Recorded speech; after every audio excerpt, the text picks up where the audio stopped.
Hi, welcome to the Pentart Playbook. This is where I'm going to show you all about the different Pentart products. I'm Shannon, and I am from Pick & Boots Vintage. Let's get started. Modeling paste and light modeling paste. The modeling paste is a paste that you can run through a stencil. It's on the thicker side, has a little bit of a sheen, but very smooth and dense, and it's pretty heavy. It's thick. The light modeling paste is very light.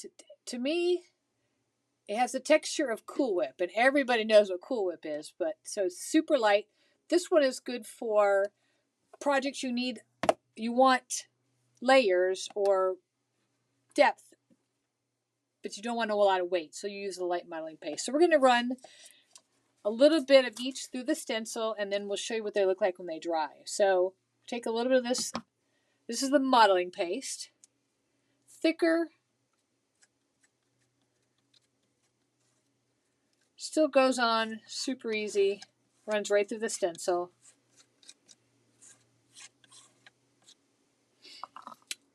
So that is the modeling paste. Now let's look at the light modeling paste. This one glides through. Look at that. So super easy. It's lighter.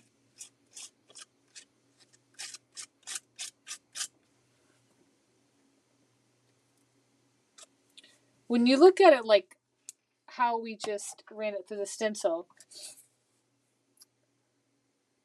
the light is a little bit more fluffy and spread through the stencil a little bit more. The modeling paste held the detail just a tad bit more.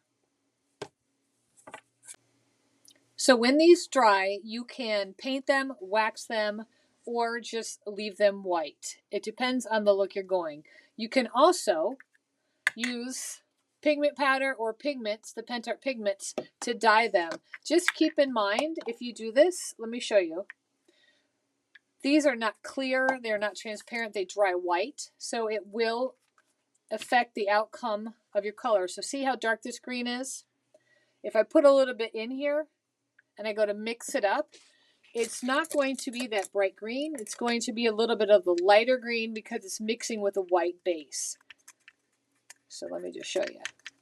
So after you mix it up, it's going to be a little bit lighter, but you're still going to get it. You can still tint it. So you can do this before you run it through the stencil. And you don't have to run it through a stencil. You can simply apply it. Like I can do it right here to this egg. I can do shapes. I can do flowers. I can do whatever I want. So that is the difference between the modeling paste and the light modeling paste. Now some pro tips is you can lay it underneath. So I could have put this stencil underneath my decoupage, and then when I put the paper on top, I would have a nice subtle layered effect underneath.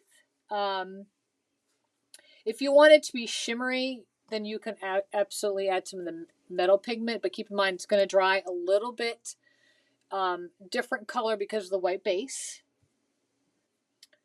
Basically, it takes 24 hours for these to dry. Now let me show you a little trick. If you have a very thin, a very thin mold, not the thick ones, but a thin one. Well, actually, let's run this blue through here. You can put it in the thinner stencil. Let me just show you how easy it glides. Now, this is still the light modeling paste. This is the tinted one, and I'm just going to run it through. Let me squeeze that out of the way.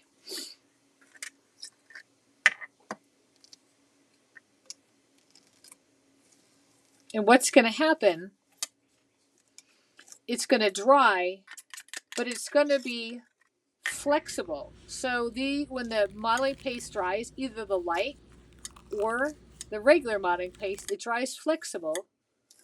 So you can pop it right out of this mold, and this is what it's going to look like.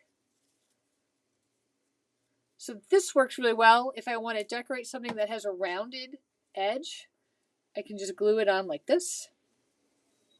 I can cut it. I can bend it. whatever. So that is another pro tip about the light modeling paste or the modeling paste. It's just a nice paste that you can use for your designs. The light paste is very lightweight, like Cool Whip.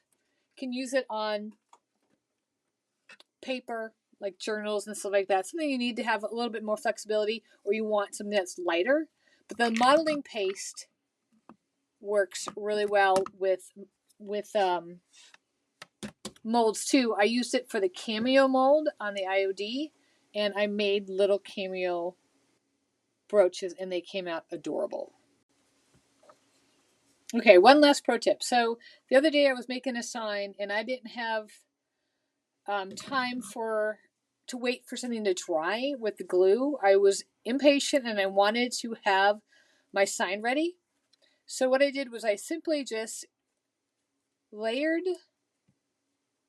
my sign with a little bit of the modeling paste.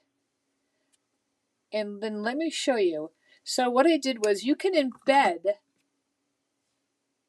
whatever you want to glue on right into the modeling paste. And look, whoopsies, it won't come off.